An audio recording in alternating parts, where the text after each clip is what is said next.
सबसे पहला भाग होता है जिसका जो हरा भाग होता है, इसको हम सेपल्स कहते हैं या फिर हरी पत्तियां। इसका कोई बहुत ज्यादा रोल है नहीं। इसका जो ये थैलेमस होता है उसको ये डंडी से वाला भाग उसको ये आगे कवर करता है, कोई ज्यादा। नेक्स्ट है आपका जो कलर्ड पार्ट होता है, ये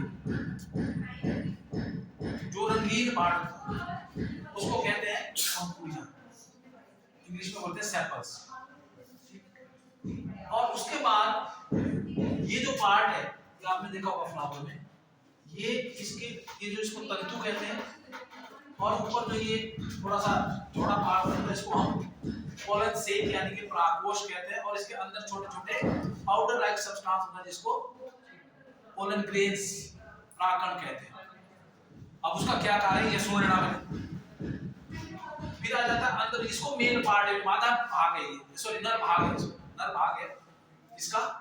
फूल का अगर पूछा जाए नर भाग कौन सा है, तो ये आ जाएगा जिसमें आपको फिलामेंट यानी कि तंतु और पोलन से यानी कि परागकोश जिसमें होगा वो male part. This is called the female part. ये मादा भाग है, इसमें 3 भाग में डिवाइड है। सबसे ऊपर वाला भाग इसको वर्तिकाग्र कहते हैं, स्टिग्मा, और उसके नीचे जो डंडी होती है ये ट्यूब लाइक स्ट्रक्चर, इसको कहते हैं हम वर्तिका।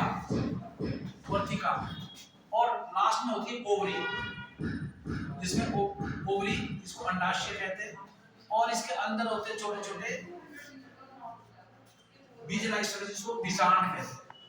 अब मैं इसलिए आपको शॉर्टकट में ये पढ़ा रहा हूं क्योंकि इसके हर एक भाग का देखिए। सबसे पहले इस जो कलर्ड पार्ट है इसका भाग, इसका क्या काम होता है, Who attract insects? के कीड़े जो कीट पतंगे हैं उनको अपनी तरफ आकर्षित करें ताकि वो यहाँ बैठेंगे तो क्या होगा कि ये जो पोलन ग्रेन्स हैं ये उसके पंखों में, उसके पंजों में चिपक जाएंगे, ठीक है। और वो कहीं ना कहीं कोई ना कोई भाग है जब बैठेगा तो उसका कोई ना कोई परागकण जो है ये स्टिग्मा पर यानी कि वर्तिकाग्र पर गिरेगा। वो दूसरे फूल का भी ला सकता है, एक फूल से दूसरे फूल के पंजों में चिपकेंगे या पैरों में चिपकेंगे। तो वो जब किसी दूसरे फूल पे बैठेगा या इसी फूल पे बैठेगा तो वो परागकण इसमें यहाँ आ जाए। कम से कम एक यहाँ आना चाहिए। वो विंड से भी हो सकता है, हवा से भी हो सकता है, पौधों से भी हो सकता है, और पानी से भी हो सकता है। जंगली पौधों में पानी से भी परागकण। कहने का अभिप्राय है कि ये जो पोलन ग्रेन्स है वो कोई ना कोई उनके यहाँ स्टिग्मा पर आना चाहिए। फिर वो यहाँ से नीचे चला जाएगा इस ट्यूब लाइक वर्तिका से होते हुए इसने पहुंचना कहाँ है, ओवरी में, अंडाशय। जब ये अंडाशय में पहुंच जाएगा पोलन ग्रेन्स, तो इन सब का भाग जो है काम खत्म हो गया। इसका काम था, पंखुड़ियों का काम था अट्रैक्ट करना इंसेक्ट को, तो खत्म हो गया। ये आस्ते आस्ते खत्म हो जाएगा भाग। फिर इनका काम था पोलन ग्रेन्स को स्टिग्मा तक पहुंचाना, वो भी पहुंच गया। इसका भी भाग खत्म हो गया। तो धीरे धीरे इसका भी भाग खत्म हो गया।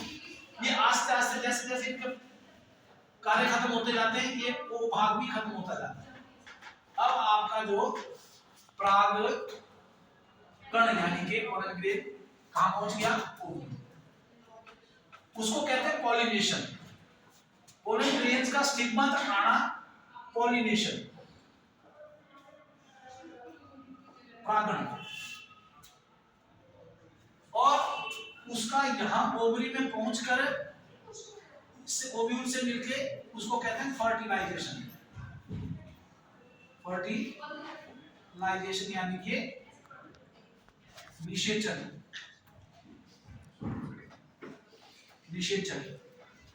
अब जब पोलन ग्रेन्स और ओव्यूल्स मिल गए आपस में तो क्या हो गया, निषेचन हो गया, फर्टिलाइजेशन। और फिर उसके बाद जो है फर्टिलाइजेशन जब हो जाएगी तो ये ओवरी बड़ी होनी शुरू हो जाएगी, बड़ी होनी शुरू हो जाएगी और क्या बन जाएगी, क्या बनेगा, ओवरी का क्या बन जाएगा, फल, फ्रूट, जिसको आप फ्रूट। और इसके अंदर जो बीजाणु थे उसका बन जाएंगे इसके सीड्स। यूरिया पौधों में फूल, उसका एक रीजन है आने का। अब हम क्या करेंगे, फल को हम खा लेंगे, पक्षी खा लेंगे, या नहीं खाएंगे तो वैसे जो बाहर का पल्पी पार्ट है वो सूख जाएगा और अंदर बीज रहेगा, बाहर आ जाएगा।